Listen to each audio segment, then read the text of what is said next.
Hey guys, it's Jay here again with Their Arts and bringing you three more stories. I think I'm going to end this book after maybe this video and one more, and do a video about how to use therapeutic stories, and then do some others from other books and other sources as well as some of my own. But please check out the website or click on the link if there is one in the description. I don't have one. I don't think I have one in every description. But these are just some of the stories that I like. So there's plenty of others that might be better suited for your purpose or whatever issue that your kids might be going through. But anyway, next one I'm going to do is called, I've tried to rearrange my sitting here so that I can be a little more comfortable. We'll see if it works. This one's called The Monster in the Dark.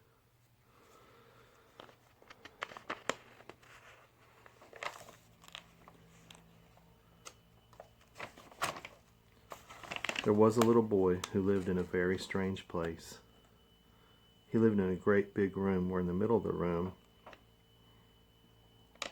was very light, but around the edges of the room it was very, very dark and scary. It was especially scary for the little boy because he couldn't see into the dark. And in this darkness there lived a monster. This monster was something the little boy had never seen, but he heard it growling and snarling and making awful noises that scared him. And he didn't want that monster to make those noises. So he tried to find a way to keep the monster quiet. He said, "Please be quiet," but it didn't, and the monster made him more and more upset. So one night, whenever he was eating dinner and the monster was being especially noisy and scary, he threw the monster a piece of bread. And the monster was quiet for a little bit. So then he threw him some green beans, and the monster was quiet for a little bit. Since throwing the monster food seemed to be working, he decided that maybe feeding the monster was a good idea. So he threw out a whole cola, and the monster was quiet for a long time. And then when it growled again, he threw it a piece of cake, and that monster was quiet even more. The little boy said to himself, "Oh, this is so wonderful. I have finally found a way to keep that monster quiet, that mean old scary awful monster." And because he thought it was very important to keep the monster as quiet as possible, he found as much food as he could to feed it. He fed it cookies, potato chips, candy. He fed it ice cream and cola and meat and potatoes. He fed it salad and crackers and peanut butters. He fed it everything he could find. And he found that the more he fed it, the less it growled and scared him. One day he couldn't find any other food to feed it, so he fed it cat food, and that helped keep it quiet too. Well, one day the little boy ran out of food to feed the monster, and the monster started growling and snarling and being very, very scary.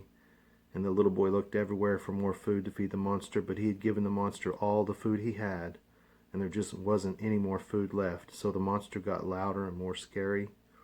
During this time, however, the little boy had gotten a little older and a little braver, so he thought about what to do. After a while, he had an idea. He found a lot of lights. Then he called to the monster, "I am tired of you growling and scaring me." So he turned on the lights to make all of the big room visible, and to his surprise, the monster he thought was big and scary was just only a tiny little thing. So he shined the light on it more, and it was still going grrr and trying very hard to scare him. He started laughing at this silly monster he'd been scared of all this time, and when he laughed at it, the monster got a little smile on its face. Then he said to the little monster, "Perhaps we can be friends." And the monster tried to scare him by going grrr again. But he was understanding that this monster wasn't so fierce and scary after all. So he said to the monster, "Let's play. You can be my friend." The monster didn't quite want to do that at first. It said, "Give me food, give me food." And the little boy found a little food to give the monster, but not very much, and said, "Why don't you come up and sit on my lap and I'll tell you a story?" The monster was a little scared, of him at first, but pretty soon it sat on the little boy's lap, and the more he told it stories and hugged it, the softer and less scary it became. And in a very short time, that monster looked like a fuzzy teddy bear. It wasn't scary at all. And now, instead of saying, "Give me food," and growling and snarling, it said, "Give me hugs. Be my friend." And that is so much easier for the little boy to give the little fuzzy thing. And from that time on, he didn't have to feed the monster. He was friends with it, and he found it very easy to love. Some deep metaphors in that story. This next one is called The Three Cats. Once there was three cats. There were three cats who were very great pals. They did all kinds of things together, but each one was different from the others, and they all looked at the world through very different eyes. For example, one of the cats loved to chase mice whenever they came around, and the second cat didn't like chasing mice at all. He was too lazy to run after them. But he didn't want the other cats to find out and call him names. The third cat was a little afraid of mice because he had eaten a mouse one day and it made him very ill. So the three cats looked at mice in three different ways. They spent lots and lots of time arguing about who was right. The first cat said, "Cats are supposed to like chasing mice. Cats are supposed to hunt, and you two are wrong." Cat number 2 said, "Cats are supposed to sleep all the time and lay around and purr. Where is it written that cats have to like mice? That makes you two wrong." Then the third cat said, "Well, mice sometimes get into poison, and if you eat them, you could get real sick and even die. That makes both of you wrong." Each of the three spent many hours trying to convince the other two what he said was right about the world. "Mice make cats happy," said cat number 1. Mice make cats angry," said cat number 2. "Mice make cats scared," said cat number 3. Each one of them thought that he was right.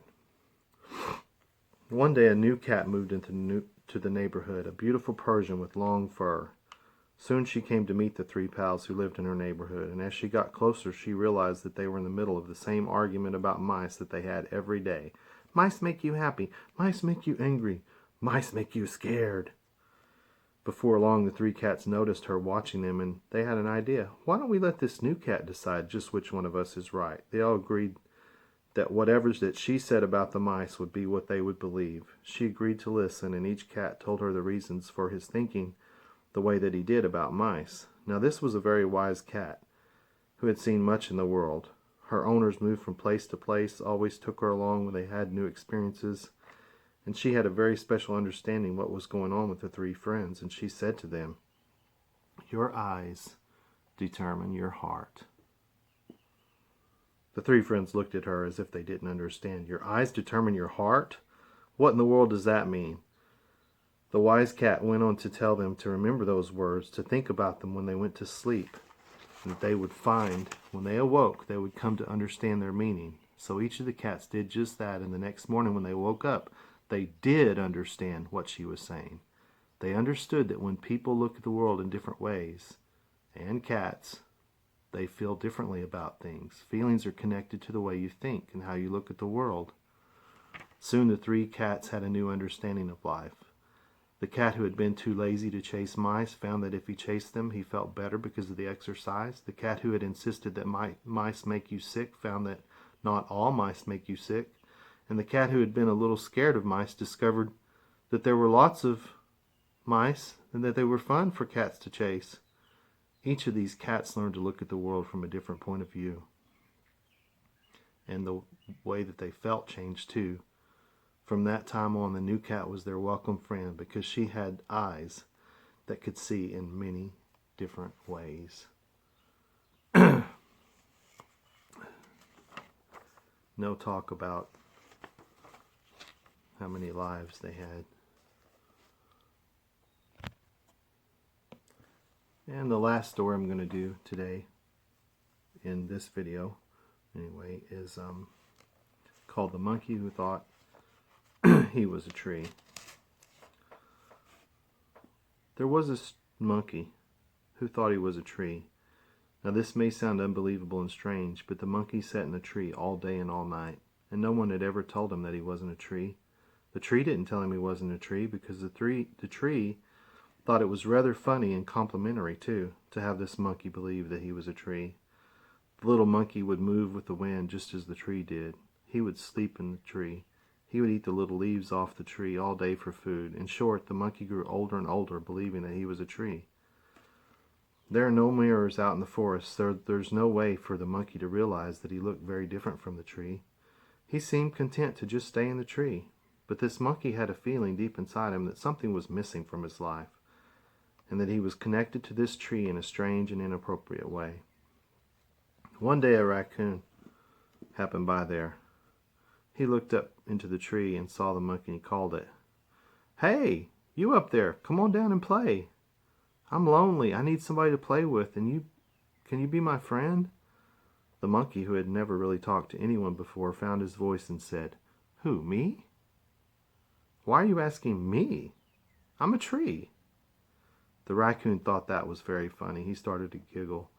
Then he began to laugh, and pretty soon the raccoon was rolling on the ground laughing hysterically. He had never seen a monkey who thought he was a tree. The monkey became angry at watching the raccoon laugh at him and yelled down, "What are you laughing at?" Still giggling, the raccoon replied, "You're not a tree. You're a monkey. Where did you get the ridiculous idea that you were a tree?" When he thought about it, the little monkey wasn't quite sure where the idea had come from. He wanted to get away from the tree, but he knew it would be very scary to be out on his own. However, with some coaxing from the raccoon, he climbed down and spent the day playing and having the best time of his life. After a long day of fun and discovery, he went back to the tree at night to sleep. He enjoyed the comfort of the tree, but as the days passed, he found it easier and easier to get away and have a wonderful time playing. Soon the longing inside of him was gone, and he felt very different inside. For the first time in his life, the monkey knew who he really was, and enjoyed knowing that he was different from the tree. He had fun discovering new things about himself each day and just how special he really was.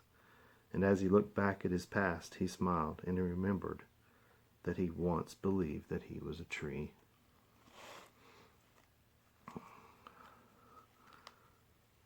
Thank you guys for watching. This is Jay from Therapeutic.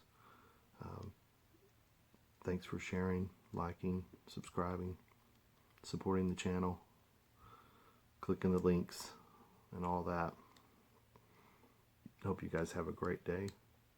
Until the next time. See you later.